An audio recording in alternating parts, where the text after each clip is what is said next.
Welcome to another one of Mr. Lang's vlogs. Today we're going to go over the Pacific and the rest of World War II, starting with when Singapore surrenders. Singapore is going to surrender to the Japanese, and soon after, the U.S. is going to surrender at the Philippines as well. And when we do, we are going to suffer a very big defeat. And the worst is yet to come at the Bataan Death March. After the U.S. surrenders at the Philippines during World War II, the U.S. POWs are marched 60 miles in the blazing heat to a POW camp in the Philippines. 76,000 prisoners, 12,000 being American. They were executed as they walked. They were treated brutally. They were killed right in front of everybody, standing in line, single file, carrying things, carrying dead bodies, carrying... It was just overall a horrendous experience. The British soldiers, as you can tell, they were treated horribly, just like the Americans were. This is a British soldier here. You can see that they were absolutely starved to death and really were in haggard shape because of this.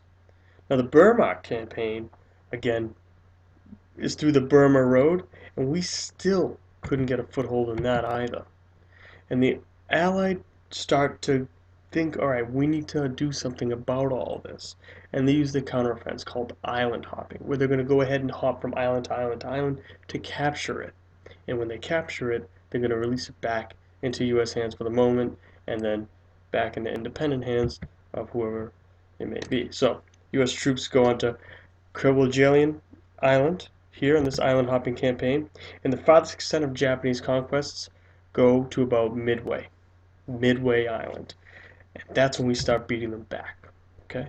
Lieutenant Colonel Jimmy Doolittle was the first U.S. raids on Tokyo in 1942 because we had gotten close enough, thanks to the island hopping campaign, to start bombing mainland Japan.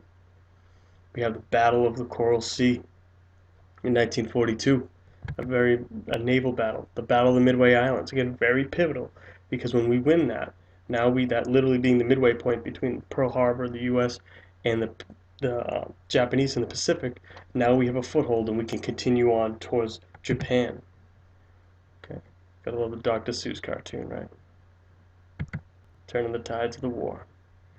Now the Japanese kamikaze planes scourge the whole South Pacific. These kamikaze planes are suicide bombers. They're going to go ahead and literally take their planes and use them as bombs and missiles and dive bomb them into ships.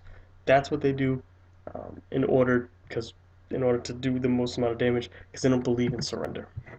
Now, in Guadalcanal, this is the turning point in the Pacific. The U.S. clung to this island for 6 months with furious fighting. The Japanese try again in November to take it, but it fails. And so there is hope that we can get to mainland Japan. And so with that, we continue onward in our campaign. General MacArthur returns to the Philippines, says, I have returned. And at Iwo Jima, the very famous, the U.S. Marines on Mount Suribachi, raising the flag on Iwo Jima in 1945.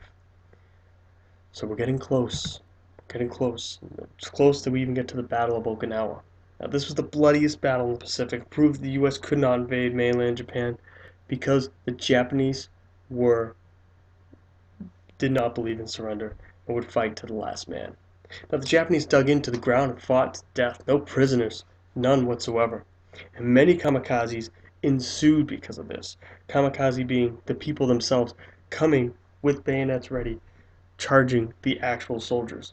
Again, we realized they fought to the very last man. They would do that in mainland Japan. We had to think of some other way to end this war.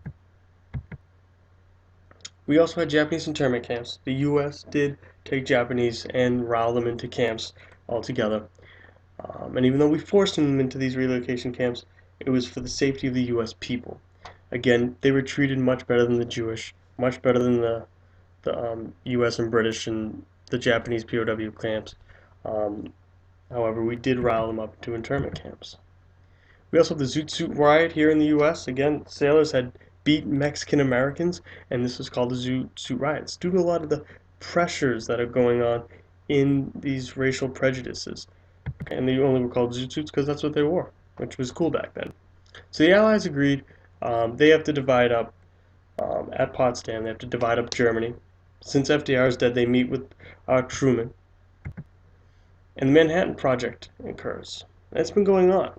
Truman had no idea about this until after FDR's death, when they said, hey, we're making an atomic bomb. So we have Little Boy, Fat Man, two of the bombs. There's also Trinity, which was dropped in New Mexico as a test. But nevertheless, Little Boy and Fat Man will be dropped on Japan. Now, Colonel Paul Tibbets takes his bomber, the Enola Gay, drops the atomic bomb on Hiroshima, August 6, 1944. 70,000 killed immediately, 48,000 buildings destroyed, hundreds of thousands dead due to radiation poisoning and cancer later on in life. And this is the beginning of the atomic age. And Nagasaki was next, just days later. And when that happens, it's 40,000 killed, 60,000 injured. And the devastation continues. Now, we didn't have any more bombs, but the Japanese didn't know that. We can tell the survivors were scarred. There are many memorials there today. And what if an A-bomb landed in Franklin? Again, you can see the damage it would do. It wouldn't be as huge as a hydrogen bomb, but nevertheless it would do some damage. And again, the circles represent the different radiation rings. Anything within the first two rings would be, well, first ring would be vaporized, second ring, third ring would be dead, the last ring would be any type of radiation, and the radiation, depending how the wind is blowing, could go either way. Okay. So VJ Day, that's when Victory over Japan Day, September 2nd, 1945 happens. They sign the Declaration of War, and we release Japanese POWs from Guam because now it's all over, and the U.S. celebrates. Now the results of World War II are huge. The casualties are astronomical. As you can see, each one indicates 100,000. Altogether, I mean, it's insane the amount of deaths in this entire war.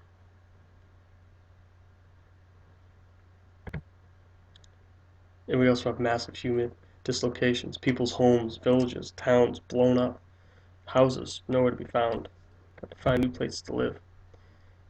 And the US and the USSR both emerge as the two superpowers of the later 20th century. And they're going to be butting heads throughout the Cold War, which you'll see. Germany gets divided up between different nations. USSR gets their half. US, France, and Britain get their sections as well. We do create the United Nations in order to make sure that something like this never happens again. And we also create the Universal Declaration of Human Rights, making sure that none of this happens again, that every individual in the entire world has a certain amount of rights that can't be taken from them. Now, the Nuremberg war trials are what we call the crimes against humanity. These are the men, the Nazis, that again said all these things, did all these horrible atrocities. They are put on trial. And we also have the Japanese war crime trials as well. Now, we have future presidents that were in this war. I'd love to see if you can name some. Let's see if you can name them. It's pretty interesting, right? Should be some familiar faces. We start the space race soon after this. The early computer technology comes out of this, World War II, including the Mach 1 and Colossus. And a lot of these third world nationalist movements come out of this. Decolonize the European empires, no more colonies. We said it only created this conflict. And the world we live in today was formed by the events of World War II and its immediate aftermath. Alright, I'm Mr. Lang. If you have any questions, you know where to reach me. Have a great rest of your day.